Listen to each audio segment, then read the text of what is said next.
What's up everyone, and today I'm bringing a deck profile on my Paleozoics, or I guess more specifically Spright Paleozoics, because most people when you think Paleozoics think like frog Paleozoics, and I did look at that. Only one problem with Ronin Toad and Ban, it just doesn't work. I was looking at the frog deck now, it just doesn't really have a whole lot of synergy. Sure, you can use swap frog effects, but what are you gonna do with swap frog? You know, same thing for Substitute. Like, you don't really have a lot of like payoffs. So instead of doing frogs, I decided to do a sort of Paleozoic Spright, because Sprites work really well with the Paleozoics, since the Paleozoics do come back as like level 2 monsters. And it's actually a lot better than I thought it was going to turn out. So without further ado, let's get right into it. And before we get into the deck profile, make sure to like and subscribe to the video for more amazing Yu-Gi-Oh! Videos. And first off, I run 3 Spright Blue. I only have one copy of Spright Blue right now, so I'm kind of proxying the other two, but Spright Blue is like the main monster for Sprites. Basically, all the Sprites have an effect if you control a level Link 2 monster, then you can special summon them from the hand. And Blue has effect when it's special summoned. You can special summon one, or not special summon, you can add one Spright monster from your deck to your hand. One of those targets is Spright Jet, which you're running 3 copies of. When Spright Jet is special summoned, you can add one Spright spell trap from your deck to your hand, which you're going to add your copy of Star, because that's the only Spright spell trap we even run. Also run the one Spright Red, our monster negation, and the one Carrot, our spell and trap negation. So red and carrot, red can negate monster effects and carrot can negate spell traps, and if you trigger a link to rank 2 monster, then you can destroy them instead, which that's not going to come up as much. It can if you want to. It really depends on like the situation. But with the Paleozoics effect, and you know, the fact that the monsters or the traps can summon themselves as monsters, it gives you fuel for the Sprites. Or you can also just use them yourself for like rank 2 plays with stuff like Okavinya, Totally Awesome, and stuff like that. The last of the monsters, I run 3 copies of Wannabe. Wannabe is good in just really any trap deck, because during the end phase, you can send this card from your deck, from your hand to the graveyard, and execute the number of traps equal to the number of unused opponent spell and trap zones, which if you're going first, it's going to be 5. Set 1 trap revealed from among them and banish it during the next end phase. So in order for one to be successful, you have to run a significant amount of traps, which we do. Next, I run the 3 starter. Starter allows you to special summon a Spright from your deck. You can use it to get blue to get things started. What I usually do with this deck, I'll use the starter, summon blue, summon Jet, then use the effect of Jet to add another starter. Then I can use the Jet and the blue for like a gigantic Spright, or if I want to use it for maybe one of the Paleozoics. And then I'll have the starter on my opponent's turn to summon red or carrot. I also run 3 Pot of Extravagance. We don't use the extract too much. It does come up, and I run multiple copies of basically cards that we're going to be using the most of. But I would say no matter what we hit, it's not going to affect us too much. I also run the 1 Pot of Prosperity. I'd rather run Prosperity, but it's at 1, so I'm just going to run the 1 Prosperity and 3 Extravagance. Sure, they can conflict. Like if I have Prosperity, I can't use Extravagance. But the same thing would be true if you had 2 Extravagance or 2 Pot of Prosperity. So it's basically running 3 Pot of Extravagance in a way, or 4 Pot of Extravagance. Moving on to traps, which we do have quite a fair amount.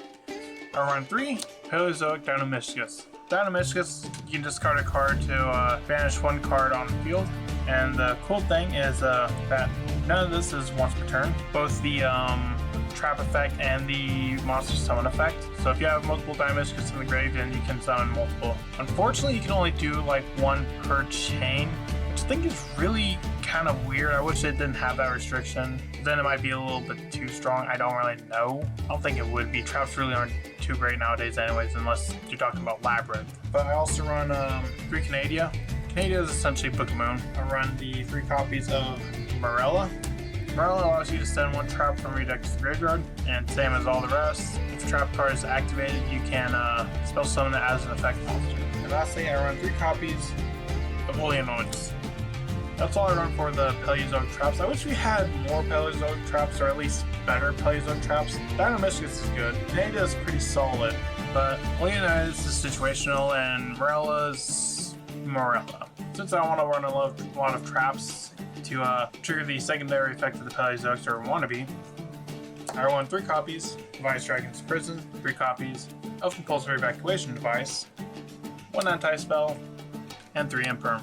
I wanted to run more like continuous traps, but there's not really many left at 3 copies, because you know they've hit very much all the good ones. Some in limit span. Anti-spell, rarely there can be only 1. Goes and Skill Drain have all been hit to 1. So basically we're down to like Compulsory Evacuation Device and IDP. Moving on to the extra deck. We run 3 Opabinia. Opabinia has an effect that if you have a trap as material, then you can detach it to add 1 Paleozoic trap. And also if you can activate Paleozoic trap cards from your hand, which is pretty cool. So if you can make this like on like your first turn, which or like if you're going second or something like that, this could come up. But you mainly want it for the search effect. The trap effect only is going to come up in certain scenarios. Also run 3 Anomalocaris. I would say Anomalocaris is better than Opabinia, but it's a lot harder to get out because the Opabinia only requires 2 monsters and Anomalocaris requires 3. Also run the 1 Totally Awesome. Totally Awesome's a lot harder to make because you can only make it with the Paleozoics. You can't use like the sprites that like you would with Opabinia or Anomalocaris. I run 2 Gigantic and the 1 Zeus.